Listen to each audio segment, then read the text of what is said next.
Hi there, everyone. So today I'm going to be talking about rope flow. These are my impressions after doing it consistently almost every day for around 4 months at this point. Giving you sort of a review. I'll be running through the pros, the cons, and then my recommendations at the end. But before I get into that, let me just give you a real quick background. I learned about rope flow about 4 months ago from actually one of my former clients and one of the Facebook members. So, Alan, thank you for the introduction. I do appreciate it, and I'm really enjoying the practice. Uh, Now, I have a long history of practicing martial arts. I've done a lot of weapons styles, Japanese styles, Filipino, Malaysian, Indonesian, all these sorts of things. And so there is a tremendous amount of carryover between particularly using a stick or machete or like a longer, any sort of longer weapon and the rope flow training. And so my experience with it will be a little bit different from yours if you don't have that sort of background. I was able to get into the body dynamics of it, I think, a lot faster than most people would have been able to. Dragon rolls, I got them basically the within 5 minutes of starting using a heavy rope right from the beginning. No, obviously it wasn't perfect by any means, but it's just important to have that sort of background and to know that there was a tremendous amount of carryover from one to the other. Okay, so the pros. Well, rope flow is very fun. It's it's like playing. It's an adult a form of a play that I suppose is acceptable for adults. It's also tremendously challenging. One thing that you'll find is when you are learning a new pattern, it's almost like it seems impossible until you get it, and then it sort of clicks, and then it clicks again, and then pretty soon it's just natural. And so, but there's a significant period of time there where your brain and your body feel like they're wrestling with one another, and like what you're asking them to do just feels impossible. And if you are if you are familiar with this feeling and if you spend enough time with this feeling, you learn to love it because you know that it's actually the feeling of your brain growing and changing and creating new connections and new neuronal pathways and all these sorts of things. And it's addictive once you just want to keep learning new things that are going to cause that same feeling to come back. Another great thing about it is that it's creative. You're not just learning something that's rote. Yes, in the beginning, it's absolutely not even helpful. It's necessary to learn and to emulate other people and to learn patterns. But once you've learned patterns, then you can, and you've ingrained them enough, you can then start combining them in ways that are a bit more free flowing. And I admit that I'm not really and a great example of this quite yet. I guess I can do it, but obviously, other people are much better. Where instead of falling into one pattern and then switching to another pattern, they will do one move from a pattern and chain it into a completely different pattern and chain that into a completely different pattern. And I imagine at some point you get to the level where you aren't even thinking in terms of patterns anymore. You are just flowing with the energy of the rope and how you feel and where you want to go because you're so familiar with that territory. So, fun, challenging, creative, all of those things are very positive. It's a great way to get physical activity, and I'm going to be very pedantic about how I speak about this because I don't think that this is exercise. And people who talk about it and say it's a great exercise or it's a great workout, I think that they're just being a bit too loose with their terminology. It's not going to build muscle, and it's not, we're separating here exercise and physical activity for a reason, and that is you can get enough exercise but not get enough physical activity, and you can get enough physical activity but not enough exercise. And so if though both of those possibilities are actual possibilities, that means that they can't be the same thing. And this is a form of physical activity. It's movement. It's moving your body. And that's crucial because if you don't get enough physical activity, your body doesn't operate at its baseline. You're not working from a place of a standard of health. Exercise is meant to improve your capacity and your fitness, whereas physical activity is meant to maintain it. Same thing here with mobility, and that's another great thing about rope flow is that it combines that physical activity and that mobility. So you could go for a walk and get physical activity, and then you could do some mobility training, stretching or whatever it might be, and you could get your mobility training. But by doing them this way through rope flow, you're killing two birds with one stone. It's very good mobility for your spine, for that whole vertical column, especially for your shoulders.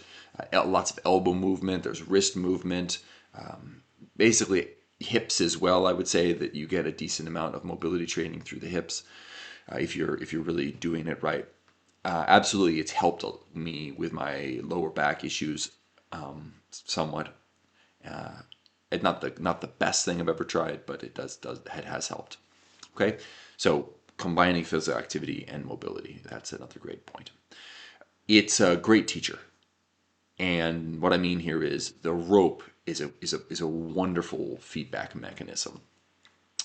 If you've ever trained with weapons in martial arts, you will know that one of the great benefits of weapons training is that the weapon provides feedback. So when you swing a stick or a staff or nunchucks or whatever it is, you can feel if you're forcing it or whether you are providing too little guidance. It gives you that feeling because when you're swinging it correctly, it feels more natural. It feels like the staff or the stick or whatever it is almost swinging itself. And from there, you can build in power and begin to move more smoothly, more quickly. But you have to get it to the point of efficiency of movement before you start to force those things, or else it'll be labored and you'll tire yourself out and you'll ultimately limit your speed and power generation. The rope is even better than most weapons because it is flexible, and so you'll know if you're doing it well if there's a lot of lax, if there's play in the rope rather than it basically staying tense, staying elongated. If the rope is, basically constantly being yanked away from you because you're swinging it, that's a good thing, right? Once it starts getting floppy and there start getting kinks in it, you know that you've messed something up. It's also great because you hit yourself sometimes if you screw up, and that sounds ridiculous to say, but it absolutely is great because you get whacked in the face or something like that. It teaches you very quickly. One of the real keys to learning a skill quickly is that you need rapid and unambiguous feedback. And so when you do something wrong and you get whacked and you feel that pain, it's not super painful. It's mostly surprising, but you know how that can also be sort of masked as a painful feeling. Well, this rope is a fantastic way to get that kind of feedback. So you really do learn quickly, and that's one reason why what I previously described, it feels impossible until you get it. It's because as a learning mechanism or process, it's so ideal, so optimized. There's something like neuroplasticity that also comes into play here. This is kind of practice is fantastic for neuroplasticity. Your brain obviously connects to every part of your body, and so learning something by reading a book is changing your brain less than learning something that involves you moving your body. It requires a lot of focus to do rope flow, especially in the beginning. And anytime that you're focused for a significant period of time on some challenging task like this, it's not just that your brain creates those new neural pathways to be able to do that skill, but it releases brain-derived neurotropic factor that affects the entirety of your brain. And so you're not only learning the skill in question, you're learning, your brain is also learning that it needs to be more efficient at learning through the mechanism of, this BDNF release that affects the entire brain, not just the whatever it is that you're narrowly focused on. So that's fantastic. Now, this might be a bit controversial for those who, follow a lot of fitness channels, but I would argue there is some transfer. There is skill transfer. I felt this with weapons training in martial arts, and if you've never done it, you will not know what I'm talking about. But if you learn how to generate power through a stick, through the tip of a stick when you swing it, so that you swing it and it's pop, and the stick, the energy comes sort of, it feels as though it's coming out of the end of the stick. You can translate that same energy into empty-handed strikes, into punches and things like that. So I found the same thing with this rope. Now, there are people out there who will say, you said principles, specific adaptations to impose demands. Your body only narrowly learns the skill that you're teaching it, and actually there will be interference. You'll get less efficient at, throwing a punch from trying to emulate throwing a punch with a rope. What you are training is how to produce force efficiently through the weight transfer and rotation of your body.